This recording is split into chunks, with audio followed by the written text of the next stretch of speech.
اسلام کی بنیاد 5 چیزوں پر ہے۔ حدیث شریف میں ہے کہ اسلام کی بنیاد 5 چیزوں پر رکھی گئی ہے۔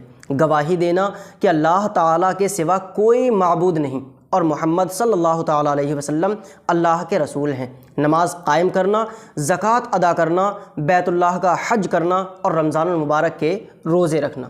ان 5 ارکان کو دین اسلام میں بنیادی حیثیت حاصل ہے۔ جس طرح کسی عمارت کے استحکام کے لیے بنیادوں کی گہرائی اور اس کی مضبوطی ضروری ہے، اسی طرح اسلام کی پختگی بھی گہرے اور مضبوط ایمان کے بغیر ناممکن ہے، اور جس طرح عمارت کی تزئین و آرائش سجاوٹ کے سامان کے بغیر نہیں ہو سکتی، اسی طرح اسلامی عمارت کی آرائش و زیبائش بھی اعمال صالحہ کے بغیر ناممکن ہے، بلکہ بعض اہل علم کے نزدیک اعمال صالحہ کے بغیر ایمان کا وجود ہی لغو ہے۔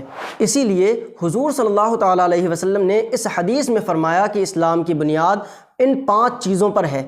اس کا مفہوم یہ ہے کہ ان کی عدم موجودگی میں عمارت ہی سرے سے غائب ہو جائے گی، حتیٰ کہ دوستی اور دشمنی کا معیار بھی رسول اللہ نے انہی ستونوں پر رکھا ہے کہ جو ان پر عمل کرے گا اس کے جان و مال کے تحفظ کی ضمانت دی جائے گی، ورنہ اسلام کی نظر میں اس کا جان و مال غیر محفوظ ہے۔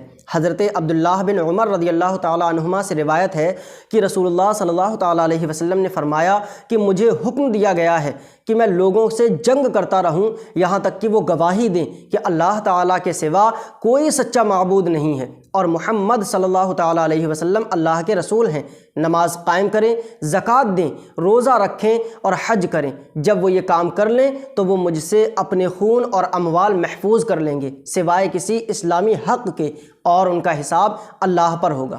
ارکان اسلام میں روزہ ایک اہم رکن کی حیثیت رکھتا ہے۔ سال بھر میں مسلمانوں پر رمضان المبارک کے 1 مہینے کے روزے رکھنا ضروری ہے۔ ہر عاقل، بالغ، صحت مند اور باشعور مسلمان مرد و عورت پر روزہ فرض ہے۔ صبح صادق سے لے کر غروب آفتاب تک کھانے پینے اور نفسانی خواہشات پر کنٹرول رکھنے کا نام روزہ ہے۔ روزہ انسان کو متقی اور پرہیزگار بناتا ہے۔